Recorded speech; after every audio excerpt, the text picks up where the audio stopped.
Hello guys, আমি সীমা। তো তোমরা সবাই কেমন আছো? তো আজ ছিল আমাদের বাড়ির গৃহপ্রবেশের পুজো। তো দেখো, ভাই আর জামাইবাবুরা সামনের গেটটা কলা গাছ আর ফুল দিয়ে সাজাচ্ছিল, আর মা এখানে পুজোর সব কিছু জোগাড়জান্তি করছিল।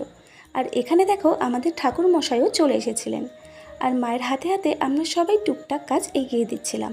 তো দেখো, পুজো এখানে প্রায় শুরু হয়ে গেছে।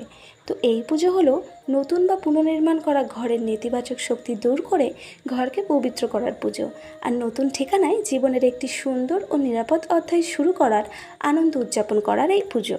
তো দেখো, আমাদের পুজো এখানে প্রায় কমপ্লিট হয়ে গেছে, আর এখানে আমরা সবাই যজ্ঞতে বসে গেছি।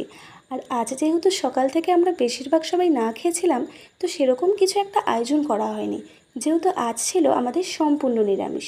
আর আমি বড়দের মুখে শুনেছি যে গৃহপ্রবেশের দিন পুজোর আগে বাড়িতে আগুন জ্বালানো, যেমন রান্না করা বা উনুন ধরানো, অশুভ বলে মনে হয়। তাই পুজো শেষে সন্ধ্যাবেলা মা একটু আমাদের সবাইকে লুচি তরকারি করে দেয়। তো আজকের ভিডিও এইটুকু। ভালো লাগলে লাইক, কমেন্ট, শেয়ার আর চ্যানেলটিকে সাবস্ক্রাইব করে দিও।